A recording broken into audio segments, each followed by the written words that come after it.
ऐसा बाप नहीं चाहिए। एक बड़े शहर में रतनलाल अपनी बेटी संध्या और छोटे बेटे कुणाल के साथ रहता है।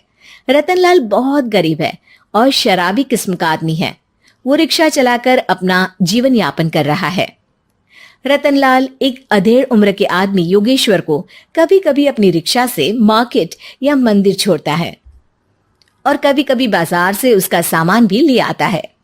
एक दिन रतनलाल योगेश्वर से कहता है, साहब, आपके पास गाड़ी है, फिर भी आप कभी कभी रिक्शा से क्यों जाते हो? इन शहर की गलियों को आराम से देखना मुझे बहुत पसंद है। ठीक है साहब, मैं चलता हूँ, कल फिर आऊंगा। अरे रतनलाल, रुको तो। मैंने सुना है कि तुम अपनी बेटी को कुछ पैसों के बदले किसी को दे रहे हो।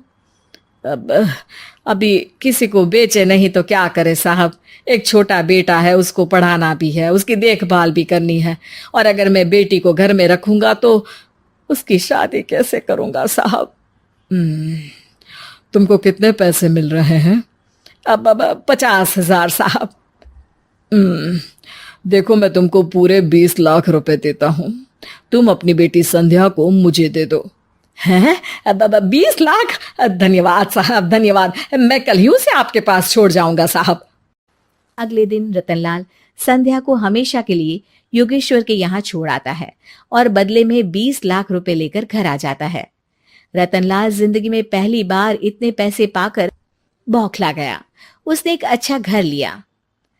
कुणाल, अब हमें कोई चिंता नहीं है, तो अब अच्छे से पढ़, खूब मन लगाकर पढ़ाई करना। पापा, मुझे पढ़ाई करना अच्छा नहीं लगता। अरे तूने अगर ज्यादा बकवास की ना तो बहुत मारूंगा। कल से तू अच्छे स्कूल में जाएगा तो जाएगा, हाँ बस। कुणाल का एडमिशन एक अच्छे स्कूल में हो जाता है, लेकिन आए दिन स्कूल से शिकायत आती ही रहती है। 10 साल बाद एक दिन प्रिंसिपल मैडम रतनलाल को स्कूल में बुलाती है। रतनलाल, आपका बेटा कुणाल बहुत आवारा हो गया है और ये बिल्कुल भी पढ़ाई नहीं करता है, बल्कि उसका दिमाग गलत कामों में जा रहा है। अब मैं उससे बात करूंगा मैडम। ठीक है, आज ये आखिरी मौका है, अगली बार तो मैं उसे स्कूल से ही बाहर निकाल दूंगी।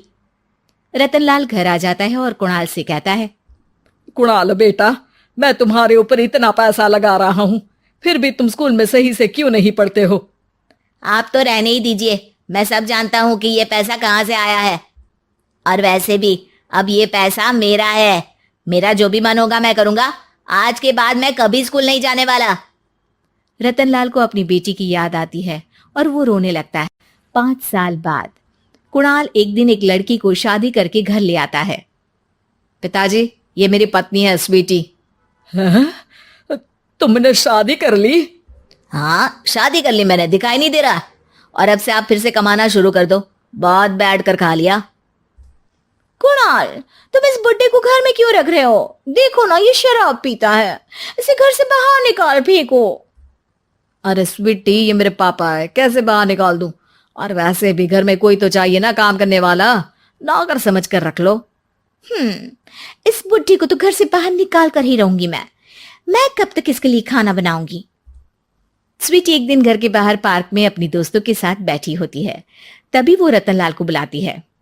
पिताजी, मेरे कमरे में मैं अपना फोन छोड़ आई हूँ, जरा ला कर तो देना। हाँ जरूर, अभी लेकर आता हूँ। रतनलाल फोन लेकर आ जाता है। कुछ समय बाद स्वीटी के फ्रेंड्स भी चले जाते हैं। स्वीटी अंदर आकर शोर मचाती है, चोर चोर। कहाँ है चोर? मुझे तो यहाँ कुछ नहीं दिख रहा। अरे ये अलमारी खुली पड़ी है, जरूर किसी चोर ने ही खोली होगी। अरे कौन आया था यहाँ? यहाँ तो पिताजी आए थे बस। अरे बहू, मैं चोर नहीं हूँ। मुझे तो आप पर अब बिल्कुल भी विश्वास नहीं है पिताजी, क्योंकि जब आप पैसे के लिए दीदी को बेच सकते हो तो आप चोरी भी तो कर ही सकते हो। अरे लेकिन वो सब तो मैंने तेरे भले के लिए किया था ना। मैं तो कहती हूँ कि हमें इनकी कमरे की तलाशी लेनी चाहिए। तुम बिल्कुल सही कह रही हो, चलो। स्वीटी और कुणाल दोनों रतनलाल के कमरे की तलाशी लेते हैं और उन्हें वहां स्वीटी की ज्वेलरी और पैसे मिल जाते हैं। मैं तो पहले ही जानता था कि चोर आप ही हो। निकल जाओ मेरे घर से और दोबारा अपनी शक्ल मत दिखाना। रतनलाल आंखों में आंसू लिए घर से निकल जाता है। स्वीटी मन ही मन सोचती है, आज तो मेरी प्लानिंग सफल हो गई। जैसा मैं चाहती थी ऐसा ही किया और बड़ी आसानी से उस बुड्ढी को चोरी का इल्जाम लगाकर घर से भगा दिया। रतनलाल की हालत अब ज्यादा खराब हो गई और वो सड़क पर बैठकर भीख मांगकर खाने लगा। एक दिन वहां एक गाड़ी आकर रुकी और सड़क पर बैठे सभी भिखारियों को अपने सेंटर ले गई। एनजीओ की मालिक संध्या एक एक करके सभी को सुविधा मुहैया कराती है। तभी उसकी नजर रतनलाल पर पड़ती है। पिताजी, संध्या तू? पिताजी आपकी ये हालत कैसे हुई? ये सब मेरे बुरे कर्मों की सजा है जो मुझे मिल रही है। मुझे माफ कर दे बेटी।